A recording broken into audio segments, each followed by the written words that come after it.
3 ans.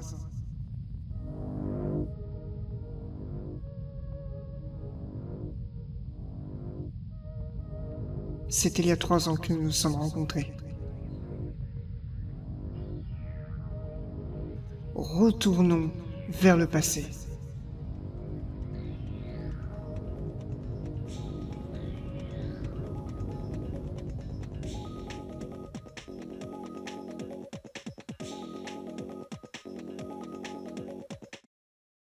N'avez-vous jamais eu ce sentiment de solitude ?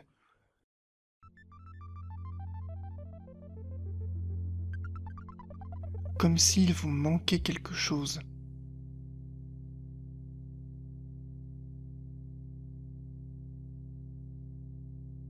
Que vous étiez constamment en pleine recherche sans savoir pour autant ce que vous voulez.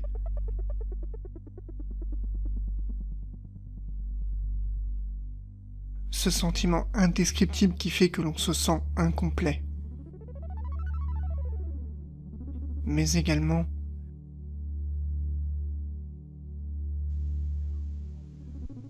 qu'en dépit du monde dans lequel nous vivons, nous sommes comme isolés.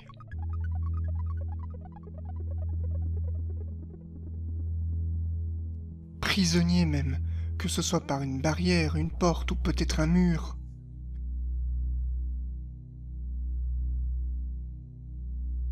Mais sans aucune solution pour aller au-delà.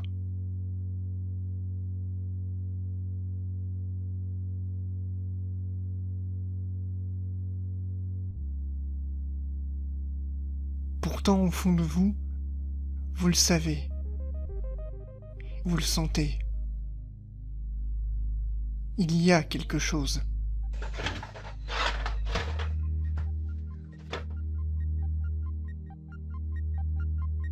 Quelque chose qui dépasserait même notre réalité.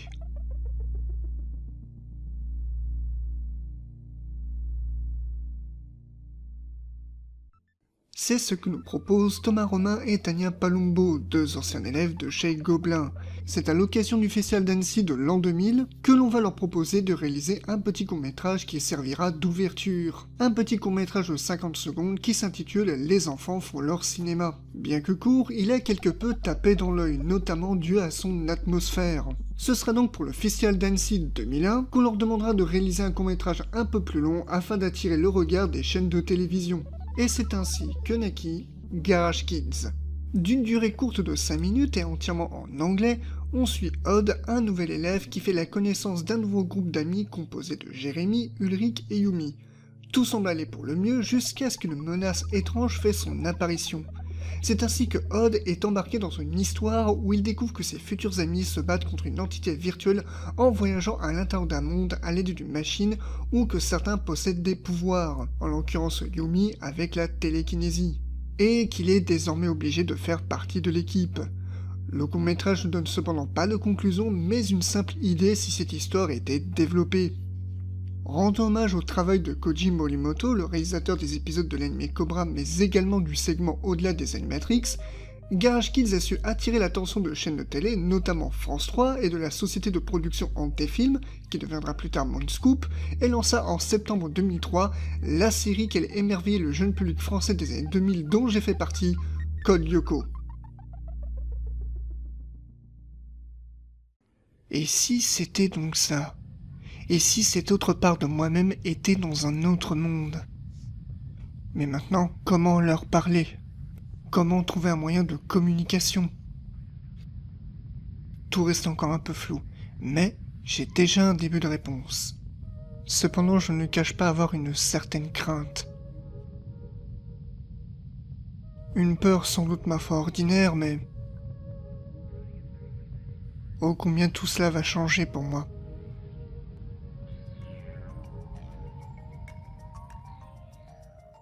Avant d'aborder plus ample que Lyoko, revenons en arrière avant même Garage Kids pour comprendre son intérêt. L'âge d'or de l'animation des années 80-90 s'achève. Le coup de grâce est donné avec l'arrêt de l'émission Club Dorothée en 1997, ainsi que de nombreux débats autour de la violence des animés japonais lancés quelques années plus tôt. Et si tout semble ne plus être pareil, les années 2000 annoncent l'aube d'un nouveau départ, notamment en France où l'on a retroussé les manches afin de proposer nos propres séries d'animation tout beau tout neuf. Mais c'est également le renouveau dans le média en général, l'arrivée de la PS2, le Vous avez des PS2? Non, c'est tout vendu, j'ai une liste d'attente. renouveau de Marvel avec le Spider-Man de Sam Raimi, de l'Heroic Fantasy avec le Seigneur des Anneaux, mais également et surtout l'arrivée de la CGI apportée par Star Wars, mais également la trilogie Matrix qui marquera la décennie 2000. C'est cet élan de nouveautés technologiques, encore jeune dans le média, qui va tourner en l'avantage de Code Lyoko. Mais pas uniquement, puisque la série se veut être un héritage de la fameuse âge d'or des années 80-90, l'une des premières tentatives à faire nos propres séries inspirées de la Japanimation, aussi bien dans son style que ses thèmes et sa façon de raconter.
Bon, la machine est lancée.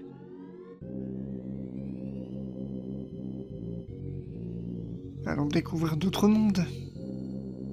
Sans surprise, Code Lyoko fait partie des séries d'animation qui ont marqué mon enfance. Même si malheureusement je n'ai pas pu la voir dans son intégralité, tous les épisodes sont officiellement mis en ligne sur YouTube. Ce depuis quelques années, ce qui m'a permis de revoir la série dans son entièreté. Assez facile d'accès si vous voulez voir ou revoir la série. Dès sa première diffusion, la série sera un succès quasi immédiat, et cela n'en démordera pas durant les 97 épisodes étalés sur 4 saisons, tous réalisés par Jérôme Mouscadet. L'histoire reprend quasiment celui du court-métrage avec des différences notables. Par exemple, le pouvoir de télékinésie de Yumi sera retiré, l'identité du virus sera nommée Xana et l'arrivée du personnage central de la série, Aelita, et le monde virtuel sera nommé Lyoko. Le nom n'a pas été choisi au hasard puisqu'il signifie voyage en japonais. Chaque épisode présente le même schéma narratif.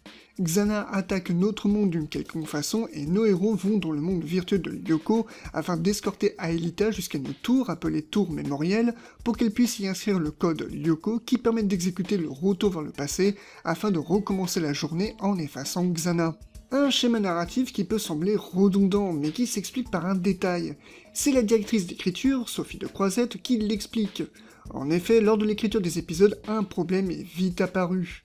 Le retour vers le passé a été instauré comme formule récurrente par un scénariste qui en fait voulait pallier au problème de l'histoire, c'est-à-dire que Xana intervenant sur Terre, il fait d'énormes dégâts et voilà, les autres humains qui sont dans le collège sont censés voir ces dégâts et comment faire pour tout réparer sans que ça mette la puce à l'oreille à tout le monde et qu'ils disent tiens c'est quand même bizarre. Et donc cet auteur a eu l'idée de générer un retour vers le passé dont les héros sont exempts parce que eux ils ont été scannés, donc comme ils ont été virtualisés, ils ne sont pas sujets au retour vers le passé.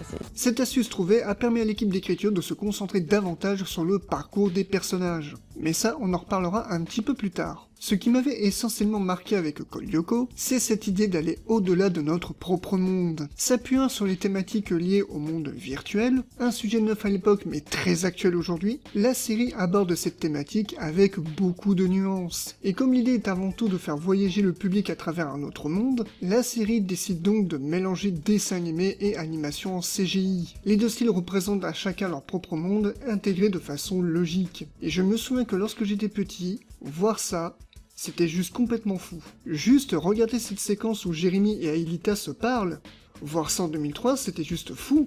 Et c'est une des choses qui fait que pour moi j'avais kiffé la série. Aimant déjà les œuvres qui vont au-delà de notre réalité, Code Lyoko avait quelque chose qui me parlait beaucoup. Bien entendu, ce n'était pas anodin que la CGI m'ait tapé dans l'œil, étant l'un des principaux arguments de vente de la série, imposé évidemment depuis Garage Kids. Sans surprise, les passages dans le monde de Lyoko, qui sont entièrement en 3D, font énormément écho au monde du jeu vidéo, avec même des principes repris du monde du RPG. Alors, bien que c'était novateur, elle n'apparaissait pas non plus tout le long de l'épisode, généralement à la fin, à l'exception des interventions d'Aelita, dû au fait, je pense, que chaque séquence en CGI devait coûter cher, mais également qu'avec du recul, la CGI de la saison 1 a un peu vieilli. Alors pas méchamment non plus, mais cela donne un petit côté cinématique PS1. Mais étant une inspiration aux jeux vidéo, cela ne choque pas plus que ça. En revanche, et c'est avec beaucoup de recul que je m'en suis rendu compte, mais malgré les souvenirs que j'en avais, la série se veut être un peu plus sombre qu'à l'accoutume. Ça peut paraître surprenant ce que je dis, mais alors que beaucoup de nouveaux dessins animés étaient plutôt tranquilles et voire même pipou, Code Lyoko débarque avec une atmosphère plus ou moins oppressante. Une série qui ose, face à son jeune public, de proposer par exemple du cyberpunk. Un style assez mature par définition, qui ici est proposé à un public enfant. Et c'est là que je me suis dit qu'en vrai Code Lyoko c'était juste dingue à l'époque. Cependant, la série n'a pas que ça en réserve. Il est à noter aussi qu'au niveau des lieux, l'endroit où se déroule l'action, il a été décidé de ne pas transposer l'univers de Code Lyoko dans un univers américain, mais bien de chez nous très inspiré par la ville de Paris. La plupart des lieux que nous pouvons voir dans la série existent ou ont existé, notamment le lieu où se trouve le supercalculateur, qui était une usine de chez Renault abandonnée et détruite depuis. On peut donc dire que c'est un pari qui a permis de donner un certain cachet à la série, parce qu'elle a trouvé des histoires qui s'inspirent de la Japanimation avec du cyberpunk qui se passe en France.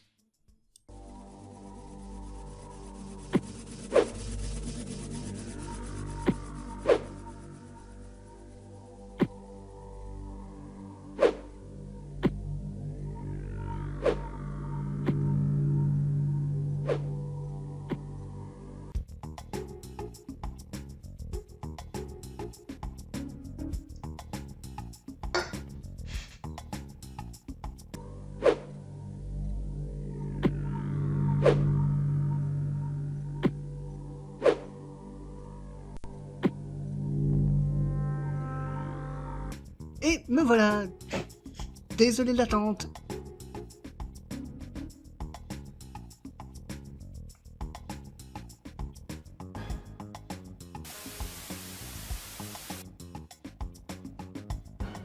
Je te vois, tu sais. Pardon, c'est juste... Comment tu peux me voir, j'ai pas de webcam? L'écran tombe tout simplement. Comment tu connais mon nom? Parce que je suis l'avatar de ton monde imaginaire, voyons. Je suppose que tu l'as oublié aussi? Oublié? Non, mais j'ai jamais pu... C'est bien ce que je craignais.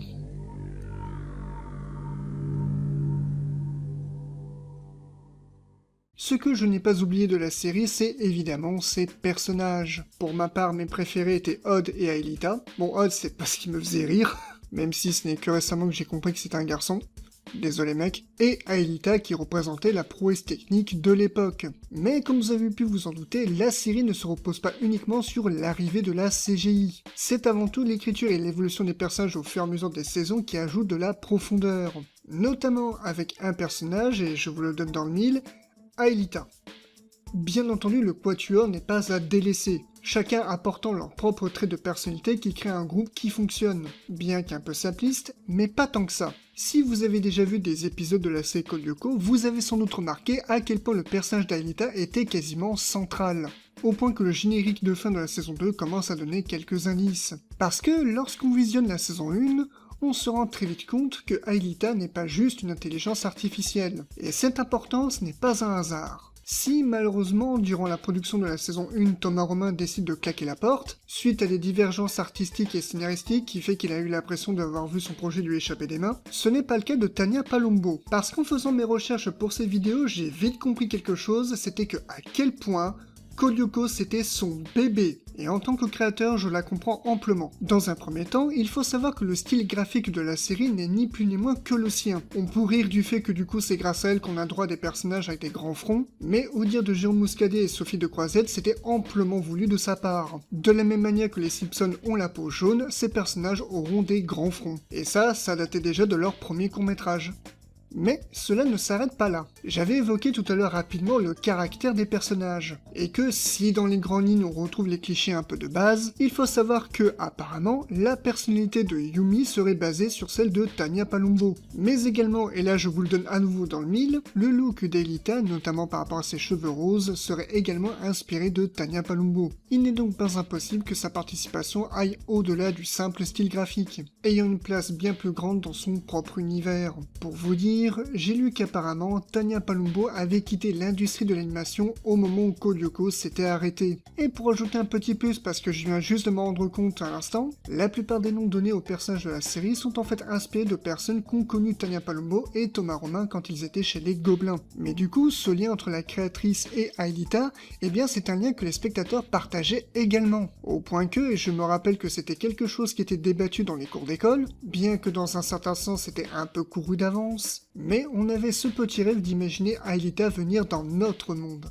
Et ce n'est pas tombé dans l'oreille d'un sot, puisque c'est comme ça que se conclut la première saison. Ce qui a été, et je me rappelle, vécu comme un événement pour beaucoup, donnant le sentiment que plus aucune barrière ne pouvait exister. Comment ai-je pu oublier tout ça?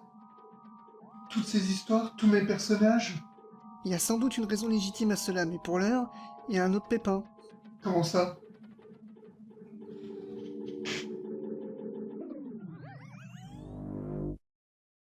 Et tout est en train de disparaître? Oui, en toute logique, tu as un petit carnet avec un stylet dessus. Oui. Parfait.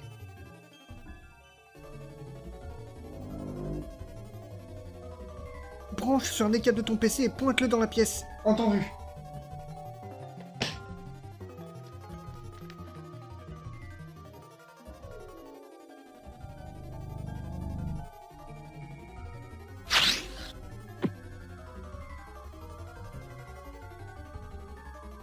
Qu'est-ce que je fais maintenant? Appuie sur le bouton en avant.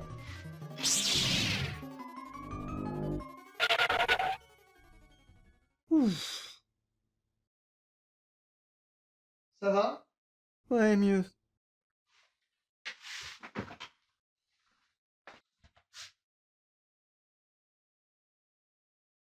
Tu veux que j'aille nous chercher des coca? Encore mieux. Ça marche. Ce n'est qu'à partir de la saison 2 que le personnage d'Aelita aura une importance beaucoup plus grande, car à partir de ce moment-là, la série va surtout se concentrer à révéler les mystères qui l'entourent. Malheureusement, bien qu'on ne s'en rende pas compte au premier abord, pas mal d'idées ou d'éléments scénaristiques ne seront pas inclus. Dans un premier temps, une origin story conçue par Thomas Romain qui a été jugée trop complexe, d'où la raison de son départ, mais également des trames narratives tournant autour de la romance des personnages ont été réduites, et ce pour convenir au public américain. Cependant, le plus gros des idées ont pu être intégrées dans la série, et lui permettre d'avoir une bonne conclusion. C'est en effet le 10 novembre de l'année 2007 que la série s'achève. Offrant un épisode final assez touchant, il répond plus ou moins à la question de notre rapport avec le monde informatique ou le monde virtuel. Seulement des jeunes ados qui repartent avec beaucoup de souvenirs. Tout dépend de ce que l'homme, avec un grand H, en fera. Et cette conclusion m'a fait repenser à Ready Player One, car les deux œuvres partagent les mêmes thématiques. Mais là où Ready Player One fait du monde virtuel un ennemi clairement défini et à abattre, mettant en avant des personnes complètement accros et démunies et détruites par l'Oasis, en expliquant que ce qui fait leur bonheur les endette lourdement, dans Code Lyoko, les personnages ne sont jamais montrés comme des geeks accros aux écrans. Seule exception, le personnage de Jérémy qui représente le petit génie qui a du mal à s'adapter à notre monde, mais en règle générale, les personnages vivent leur vie, et ne vont vraiment dans le monde de Lyoko que lorsque le monde est en danger. Pour vous dire, le dernier épisode de Code Lyoko se passe après la victoire du groupe face à Xana. Tout le long, chaque personnage vont se remémorer ce qu'ils ont parcouru dans le monde de Lyoko. De la même façon que le spectateur se remémore toutes les séries avec émotion. Et ce que je trouve d'autant plus intéressant, c'est que tout comme les spectateurs, les protagonistes n'ont pas envie que ça s'arrête. La conclusion étant qu'il faut profiter de chaque chose, et être heureux de l'avoir vécu. Et je pense que la meilleure phrase qu'il exprime est celle de Yumi. Il y a eu la vie avec Lyoko. Désormais, il y aura la vie sans. Et bien que cela va faire bientôt 20 ans que la série est terminée, certaines questions sont volontairement laissées sans réponse. Les mystères de Code Lyoko ne sont pas résolus dans leur globalité, poussant les téléspectateurs et les fans à la redécouvrir. Pour ma part, c'est pour ces vidéos que j'ai pu enfin voir la fin de la série, chose qui n'était pas possible quand j'étais plus jeune parce qu'à chaque fois je loupais les épisodes, et que si aujourd'hui une série sort avec tous les épisodes à la demande, à l'époque t'avais intérêt d'être à l'heure devant la télévision au risque de louper ne serait-ce que 1 ou 2 épisodes, ou dans mon cas à moi, la quasi-totalité de la série. Mais également cela m'a permis de retrouver toutes les sensations que j'avais eues quand j'avais vu Code Lyoko la première fois, ce sentiment que nos réalités n'avaient plus de limites et qu'on pouvait aller au-delà, mais également de me rendre compte ô combien le projet était osé, mais également des subtilités qui font de Code Lyoko pour moi une série quasi intemporelle, résonnant toujours davantage notamment aujourd'hui. Ah, j'en avais besoin, quelle émotion! Je me sentais pas bien parce que je sentais que tout disparaissait. Mais comment? Tu sais pourquoi? C'est assez évident, Tom. Tu as grandi, tu as fait ta vie comme n'importe quel jeune adulte, et tu nous as oubliés. Tous tes souvenirs qui ont nourri ton monde ont disparu, et nous avec. C'est naturel, paraît-il. Mais je ne veux pas sentir ça! C'est horrible de ressentir un tel vide! Mais est-ce qu'on peut le réparer? Je sais pas, je peux envoyer un dessin et la faire régler. Bonne idée, mais c'est plus facile de créer que de maintenir. Comment ça? Quand tu crées un monde, ce qui le nourrit, en particulier le tien, ce sont les souvenirs. Et pour qu'il revienne dans son état naturel, on va devoir accumuler beaucoup de tes souvenirs. Les souvenirs sont représentés par une petite sphère rouge. Elles fonctionnent comme des petites graines pour une plante. Mais pour les obtenir, il faut les documenter et les archiver à l'intérieur du monde. Malheureusement, ce qu'il nous faut, c'est un appareil qui permet de faire tout ça, mais également de voyager. Si je te dessine un vaisseau, ça te convient? Mais carrément! Et pourtant, tout n'est pas encore fini. De son côté, Thomas Romain sort sa propre série animée Oban Star Racer. La série sera diffusée 1 an avant la fin de Code Lyoko, et dans mes souvenirs, François avait fait beaucoup de promos autour du premier épisode comme étant un événement. De ce que je me souviens, puisque je n'ai vu que le premier épisode, la série était plutôt pas trop mal et m'avait plus ou moins marqué, ça m'avait même un petit peu rappelé Jack X sur quelques points, même si les aspirations sont tout autres. Faudrait que je revoie un jour la série dans son intégralité et peut-être envisager d'en faire une vidéo, mais ça on verra ça plus tard. Aussi, Thomas Romain a refait parler de lui récemment sur les réseaux sociaux, notamment pour reproduire les dessins de ses enfants. Son compte Instagram et son compte YouTube en est rempli, mais le résultat est juste adorable. Pour ce qui est de Tania Palumbo, comme je l'ai dit un peu plus tôt dans la vidéo, mon dieu que ça rime, après la fin de la série, elle a quitté le monde de l'animation et elle ne possède aucun réseau social. Tout ce qu'on espère, c'est que tout va bien dans sa vie au moment où je vous parle. Côté jeux vidéo, la série va connaître 3 adaptations. Tout d'abord, Code Lyoko sur Nintendo DS, sorti quelques mois avant la fin de la série, en juin de l'année 2007, développé par les Écossais de Ditsy Studio, le jeu réussit à bien retranscrire l'univers de la série, se divisant sans surprise en 2 phases, un aspect enquête dans le monde réel, et la plateforme action dans le monde de Lyoko. Seul reproche, le jeu devient très vite linéaire et répétitif, mais cela ne reste pas moins une adaptation réussie. Puis en novembre de la même année, soit quelques jours après la fin de la série, sort Code Lyoko plongé vers l'infini, développé par le petit français de Neko Entertainment et sorti sur Wii, PS2 et PSP. Dans son ensemble, le jeu reprend la même idée que l'opus sorti sur Nintendo DS, transformant juste les passages dans le monde réel en semi-visual novel, ce qui permet au jeu d'avoir un certain équilibre et des moments de souffle. Vient ensuite Code Lyoko Xana Destruction Finale, de nouveau sur Nintendo DS, toujours développé par Neko Entertainment, mais cette fois-ci sorti courant l'année 2008. Cette fois-ci, le jeu se focalise entièrement dans le monde de Lyoko, s'éloignant du style enquête et plateforme action pour proposer du RPG. Bien que les 3 jeux reposent à peu près sur les mêmes mécanismes, mais bon, c'est difficile de faire autrement quand tu adaptes Code Lyoko, ils restent avant tout fidèles et peuvent du coup plaire aux fans de la série. Après quoi, la licence Code Lyoko pouvait se reposer tranquillement, ne devenant plus qu'un doux souvenir dans l'esprit du public. Du moins jusqu'à ce que Moonscope annonce une 5e saison de Code Lyoko. En effet, c'est courant l'année 2011, sur la page Facebook de la série, que la société de production annonce l'arrivée d'une nouvelle saison composée de 26 épisodes, ainsi que le titre qui l'accompagnera, Code Lyoko Evolution. Moonscoop s'occupe de créer toute une hype autour de cette nouvelle saison, allant jusqu'à organiser un casting ouvert afin de déterminer les comédiens ou comédiennes qui incarneront les héros, diffuser beaucoup de vidéos bandes-annonces, etc.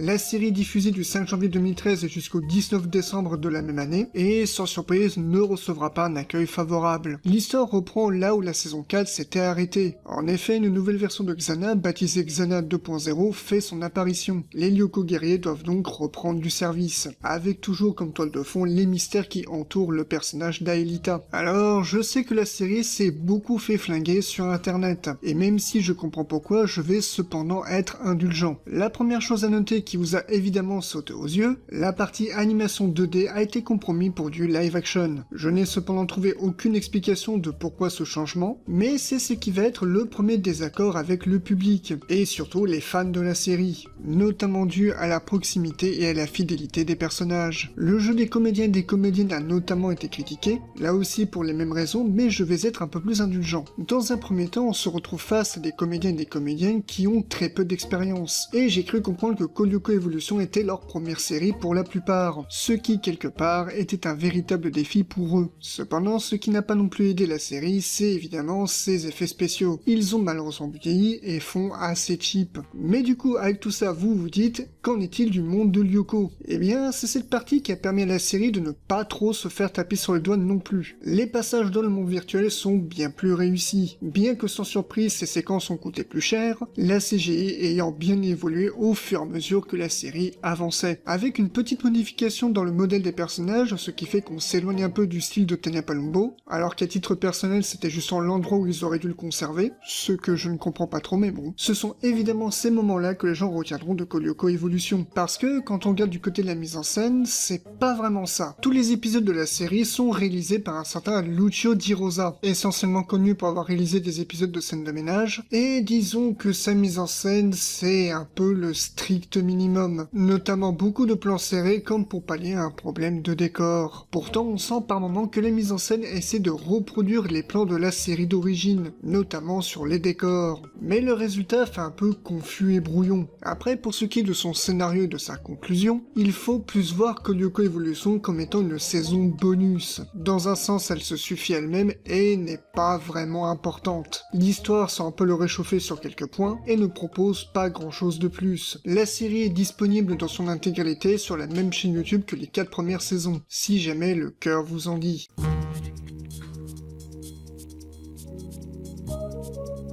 Ok. Dis-moi ce que t'en penses.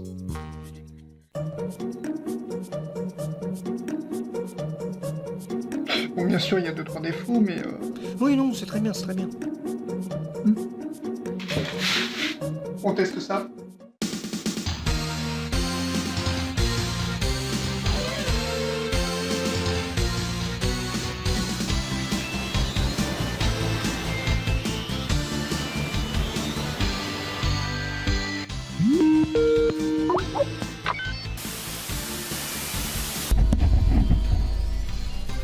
T'arrives à me voir là? Pas vraiment. Ouais, la qualité est pas terrible, mais bon, on verra ça plus tard.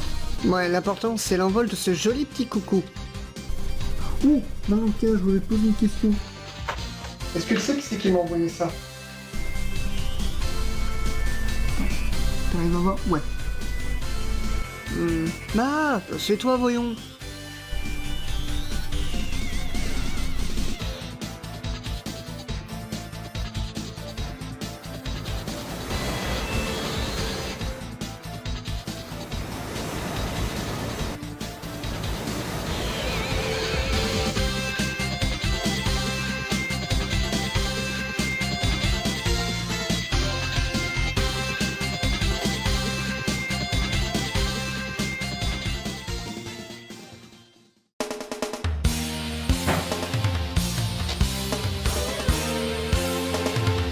Quand on n'a pas de trépied pour tourner la caméra, il y a le colton.